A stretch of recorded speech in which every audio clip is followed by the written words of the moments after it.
नमस्कार। इस समय हम आ चुके हैं अलीनगर विधानसभा में। हमारे बीच अलीनगर विधानसभा के महागठबंधन प्रत्याशी हैं। हालांकि ये भारतीय जनता पार्टी के कट्टर नेता थे। मुझसे लगातार कहा जा रहा है, लेकिन मैं वही सब सवाल को दोहराता रहूंगा। जवाब चाहते हैं हम इनसे। ऐसा क्या हुआ कि रातों रात महागठबंधन परिवार में, राजद में शामिल हो गए? क्या हुआ? जी नमस्कार।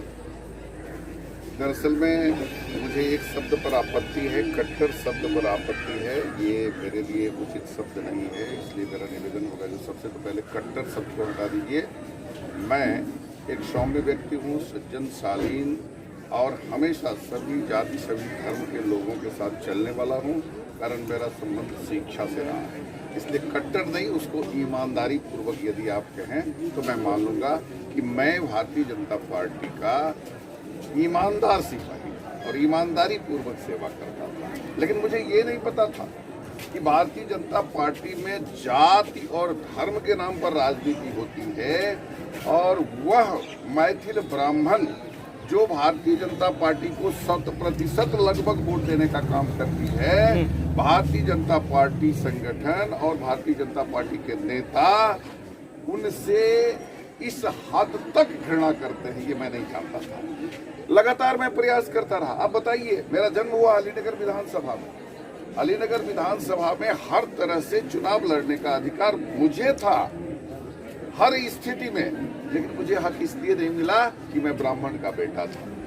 जब मैंने देखा इस बार कि अब जब तक हम संघर्ष नहीं करेंगे, अपने अधिकार के लिए लड़ाई नहीं लड़ेंगे, तब तक मुझे अधिकार नहीं मिलेगा, तो मैंने लड़ाई शुरू की। मैं आपको बता दूं, सच्चाई बता रहा हूं, आपको आश्चर्य लगेगा कि वीआईपी के हैं मुकेश सहनी जी, जिनके नजदीक भारतीय जनता पार्टी माथा टेकने का काम करती है। कहा जाता है कि भारतीय जनता पार्टी अंतर्राष्ट्रीय पार्टी है, लेकिन आप बताइए कि जिस मुकेश सहनी को तेजस्वी जी 5 सीट देने के लिए तैयार नहीं थे, और वो जब मंच से उतरते हैं तो अमित शाह जी का फोन आ जाता है, और अमित शाह जी आ ही नहीं जाता है, 11-11 सीट मिल जाता है। ये क्या है? अरे विनोद मिश्रा को तुम अपने घर में विधानसभा चुनाव लड़ने का अधिकार नहीं देते हो, और मुकेश सहनी बगल का है, उसको 11-11 सीट दे देते हो। ये क्या इंसाफ है भाई? मैंने देखा कि इसमें नाइंसाफी हो रही है। जब मैं ये समझा कि नहीं, अलीनगर से वीआईपी का सीट होगा, और पार्टी के कुछ लोगों ने कहा कि नहीं वीआईपी का सीट तो होगा, लेकिन इसमें पार्टी के रिकमेंडेड जो प्रत्याशी होंगे वही लड़ेंगे, तो मैं मुकेश सहनी जी के पास गया। वो सुन सकते हैं इसको। मुकेश सहनी जी को मैंने कहा कि देखिए, यदि आपको 3 सीट मिला है, गोराबोराम, अलीनगर और क्योटी, तो आप इंसाफ कीजिए। एक जाति से नहीं चलता है पार्टी, इसलिए आप अलीनगर में चूंकि 63,000 ब्राह्मणों का वोट है, इसलिए ब्राह्मणों को हक दीजिए, अधिकार दीजिए, वहां से आप मुझे लड़ाइए। आप अति पिछड़ी सीट बन रहा है गोराबोराम से आप किसी शहरी को लड़ाइए, और मिश्री लाल जी से यदि आपको बहुत प्रेम है, पार्टी को बहुत प्रेम है, तो वो क्योटी के रहने वाले हैं। अगर बहुत प्यारे हैं और लोगों के चहेते हैं, तो उन्हें क्योटी से लड़ाइए, उसको यादव का सीट बनाइए। लेकिन उन्होंने मुझे स्पष्ट कहा कि ब्राह्मणों को मैंने दिन नहीं टिकट दूंगा, इसलिए कि ब्राह्मण जीतते नहीं है। हम आपको रोकेंगे यहाँ पे जी। आप इससे पहले लोग यहाँ पे कहते थे कि भारतीय जनता पार्टी ब्राह्मणों की पार्टी है, लेकिन अब दरभंगा में ऐसा लग नहीं रहा। बिल्कुल, आप सही देख लीजिए ना, ब्राह्मणों की पार्टी अगर रहती तो ब्राह्मणों को हक मिलता कि नहीं, अधिकार मिलता कि नहीं? ब्राह्मणों का तो बस केवल एक ही बात है, भारतीय जनता पार्टी में यूज एंड थ्रो, ब्राह्मणों का यूज कर लो और उसे फेंक दो, बस यही हो रहा है। और शायद मुझे लगता है कि अब इस बात को एक ब्राह्मण समझ रहे हैं, इसलिए कि आप कहिए तो राजद के बारे में लोग सोचते हैं जो ब्राह्मणों की पार्टी नहीं है। ब्राह्मण बहुत ही कम वोट दिया करते थे राजद को, लेकिन आज क्या हो रहा है दरभंगा में? आप कहिए कि मुझे भारतीय जनता पार्टी टिकट नहीं देती है। आप ही ने कहा कि जिस राजद को मैंने आज तक हराने का काम किया, जिस संगठन को मैंने कमजोर करने का काम किया, जो भी लोग यहाँ चुनाव लड़ने के लिए आए, मैंने नेतृत्व किया। आपने देखा होगा, चाहे पार्लियामेंट्री चुनाव हो, चाहे असेंबली चुनाव हो, हर समय सेनापति के रूप में हम यहाँ काम करते थे। गोराबोराम की राजनीति को हम देखते थे, अलीनगर की राजनीति को हम देखते थे। इस बार क्योंकि 2015 में जिस प्रत्याशी का आप खुल करके सपोर्ट कर रहे थे, आज वो आपके सीधे आमने सामने है।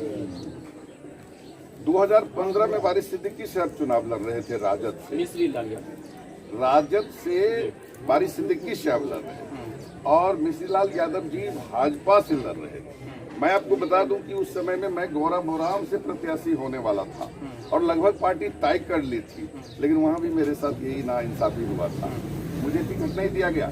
पार्लियामेंट्री बोर्ड के द्वारा डिसीजन होने के बाद यही मुकेश सहनी जी हैं कि रातों रात नीतीश जी से हट गए और जा करके लोजपा का सीट बना करके वहां हमारे साथ हकबारी हुआ। इस बार हम अपने क्षेत्र के लिए मिश्री लाल जी के बारे में मैं जानता हूं, मिश्री लाल जी केवल समाज को तोड़ने का काम करते हैं। आप विगत 5 वर्षों के मिश्री लाल जी के इतिहास को देखिए, उन्होंने क्या किया।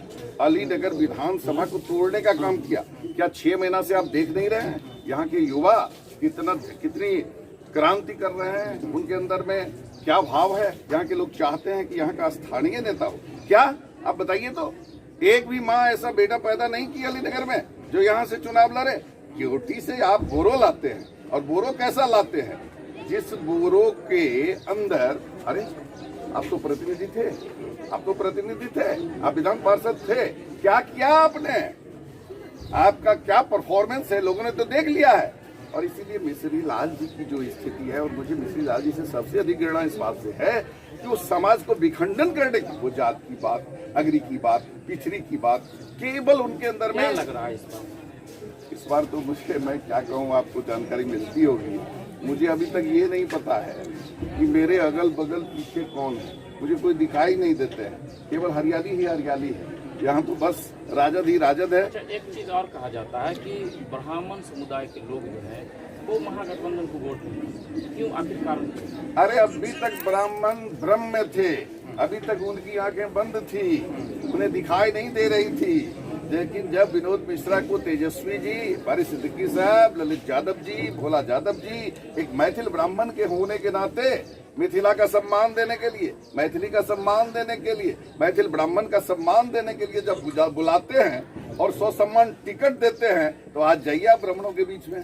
आज ब्राह्मणों का मन बदल चुका है, आज उनका दिल बदल चुका है। वो इस बात को समझ गए हैं कि हमें अधिकार देने वाला, हमें हक देने वाला, हमें सम्मान देने वाला कौन है। ये मैसेज जा चुका है, केवल अलीनगर में नहीं, हर जगह मैसेज जा चुका है कि तेजस्वी की तेज रफ्तार वाली सरकार जब बनेगी तो ब्राह्मणों को उसका हक मिलेगा। पहले ही मिल गया है, हमको टिकट देकर के ये बात साबित कर दिया गया है। अच्छी बात है, आपने कहा है कि ये साबित हो चुका है। 2010 लगातार यहाँ पे महागठबंधन का कब्जा रहा। आपके एक स्टोरी को लोग ट्रोल कर रहे हैं कि मैं भगवा लहरा हूँ। अब क्या होगा? जब जिस संगठन में मैं रहा, ईमानदारी से रहा, उस संगठन के लिए काम किया। जिस समय में भारतीय जनता पार्टी में थे तो कमल लहराने की बात करते थे, अब तो लालटेन जलाने का बात करूंगा ही ना, और ये हरियाली ही हरियाली फैलाने का काम करूंगा। देख रहे हैं क्या लग रहा है अभी, क्योंकि लगातार जो है, जो मार्केट से आ रहा है बात निकल करके, महागठबंधन में भी अलीनगर में फूट पड़ी। कहीं इस तरह की बात नहीं है। मैंडेटी का एक वोट करने वाला नहीं है, यदुवंशियों का एक वोट करने वाला नहीं है। इससे पहले माई समीकरण चलता था, अब तो BMY यानी ब्राह्मण मुस्लिम यादव का समीकरण बन गया। गोप और ठोप एक हो गए हैं और उनके साथ सभी जाति के लोग संप्रदाय पहले MY समीकरण था जी, अब BMY समीकरण। अरे ऑलरेडी B फॉर विनोद और B फॉर ब्राह्मण समीकरण हो गया। हाँ बिल्कुल। अब लग रहा है क्योंकि ब्राह्मणों से भी दो चेहरा है, वो सब नहीं है। ब्राह्मणों में इतना होश है, आप देखते होंगे कि चुनाव से पहले बहुत सारी बातें होती है, लेकिन चुनाव के दिन 95% ब्राह्मण एक ही जगह जाते हैं। सारे लोग पैक हो चुके हैं। आप जाएंगे तो विनोद जी को गाली देंगे, आप जाएंगे तो विनोद जी के विरुद्ध बोलेंगे, लेकिन आज ही समझ लीजिए कि 95% ब्राह्मणों का वोट केवल विनोद जी को मिलेगा, केवल लालटेन छाप को मिलेगा। अब सवाल ये उठता है कि विचारधारा, आपका जो विचारधारा था, पहले आप जो है निर्दलीय प्रत्याशी थे, पहले तो भाजपा से थे, उसके बाद बीच में निर्दलीय आए, फिर मिथिलावादी में गए, फिर राजद में आए। लोग कहते हैं कि आपकी विचारधाराएं लगातार बदल रही हैं। देखिए दरअसल बात क्या है, भारतीय जनता पार्टी में जब मेरा बहुत अपमान हुआ तो आप कुछ कहिए, जब इंसान का अपमान होता है, उसके स्वाभिमान पर चोट पड़ता है, तो वो उसे सहन नहीं कर पाता है। मैं जिंदगी भर स्वाभिमानी आदमी रहा। जब मुझे जात के नाम पर मसला गया, कुचला गया, अपमानित किया गया, तो मुझे वो बर्दाश्त नहीं हुआ और मैं उस विचारधारा से निकल गया। रही मिथिलावादी पार्टी या निर्दलीय की बात, तो प्रेशर पॉलिटिक्स तो करना पड़ता है, आप जानते हैं। अगर हम हक की लड़ाई नहीं लड़ते तो क्या राजद में मुझे अधिकार मिलता? कहीं ना कहीं आपको विरोध के कारण ही राजद में शामिल किया गया। देखिए, दरअसल में राजद में दो बातें हुई। एक तो ब्राह्मणों को सम्मान देने की बात आई, समीकरण ऐसा बना, और दूसरी बात हुई कि राजद में ये मैसेज गया। जिस समय में वारिस सिद्दीकी साहब यहाँ से प्रत्याशी हो रहे थे या चर्चा थी, तो उस समय में राजद का एक सर्वेक्षण रिपोर्ट गया यहाँ से कि भाजपा का कौन सा कैंडिडेट होगा जब वारिस सिद्दीकी साहब के साथ लड़ाई जबरदस्त होगी, या यहाँ के सबसे भारी एनडीए के प्रत्याशी कौन हो सकते हैं। तो इस बात की जानकारी राजद को था कि यहाँ से एकमात्र विनोद मिश्रा है जो चरित्रवान है, शिक्षित हैं, समाज सेवी हैं, 35 वर्षों से जनता से जुड़े हुए हैं। वो यदि प्रत्याशी होते हैं तो कड़ा संघर्ष होगा। तो जब पता चला राजद खेमा में हमारे वारिस सिद्दीकी साहब, तो चूंकि हमको जानते हैं, विरोधियों को सम्मान देना जानते हैं, और वो तो जाहुरी हैं, वो तो हीरा को पहचानते हैं।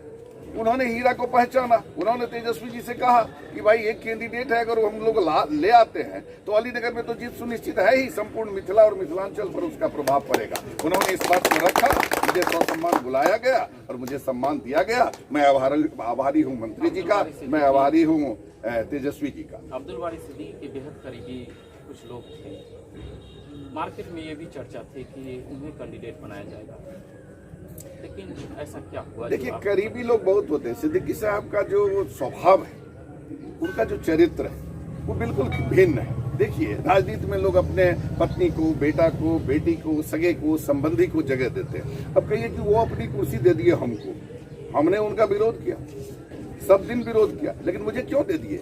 उनको प्रेम है पार्टी से, उन्हें प्रेम है राष्ट्रीय जनता दल से। वो चाहते हैं कि उस व्यक्ति को दिया जाए टिकट जिससे जीत सुनिश्चित हो, और केवल एक ही विधानसभा नहीं। हमको टिकट देने से गोरा बोराम पर प्रभाव पड़ा है, हमको टिकट देने से ग्रामीण पर प्रभाव पड़ा है, हमको टिकट देने से कई क्षेत्रों के ब्राह्मणों के मन में ये आ गया है कि नहीं भाई, राष्ट्रीय जनता दल निश्चित रूप से ब्राह्मणों को सम्मान देने का काम करती है, इसलिए हमें राष्ट्रीय जनता दल को वोट देना जी कहा जाए। क्योंकि इससे पहले जो देश के प्रधानमंत्री उन्होंने जो वादा किया 15 लाख हर एक के खाते में और युवाओं को नौकरी, साथ में धीरे धीरे पलायन बढ़ा, रोजगार कमता चला गया और जो आर्थिक स्थिति है वो चरमरा गई। तो वादे तो बहुत सारे हैं, लेकिन वादे पूरे नहीं हुए। सेम उसी तरह के वादे आपके नेता भी किए 10 लाख। अब तो लोग इसे हवा हवाई मानते हैं। अरे अभी कैसे हवा हवाई माना जाएगा? जो वादा किया गया इससे पहले उनको मौका दिया गया, और मौका देने के बाद वो अपनी कसौटी पर खरे नहीं उतरे, जनता की कसौटी पर खरे नहीं उतरे, और उन्होंने उस वादा को पूरा नहीं किया।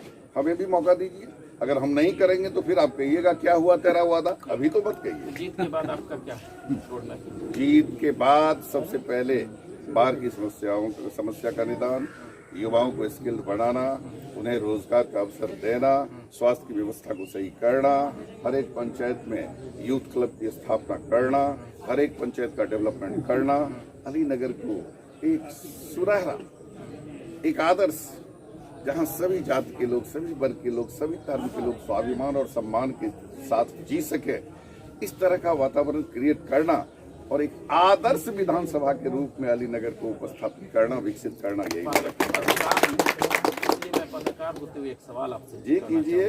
पत्रकारों के लिए आपके लिए क्या है? अरे भाई, पत्रकार से बढ़कर तो कोई है ही नहीं। आप तो रोशनी है, अंधेरा में उजाला है नहीं। नहीं, आप तो अंधेरा में उजाला देने वाले। मैं जीतने के बाद सबसे पहले आप लोगों की बैठक करूंगा, और बैठक करने के बाद आप लोगों से मैं राय लूंगा कि यहाँ जन जन तक किस तरह से आवाज जा सकती है, जन जन तक की समस्या कैसे मेरे तक आ सकती है, उसका सॉल्यूशन कैसे हो सकता है। पत्रकारों के मान सम्मान में वृद्धि करना और जनता और नेता के बीच सेतु का काम आप करेंगे ताकि यहाँ विकास हो। ये थे हमारे बीच अलीनगर विधानसभा के महागठबंधन के प्रत्याशी विनोद मिश्र जी।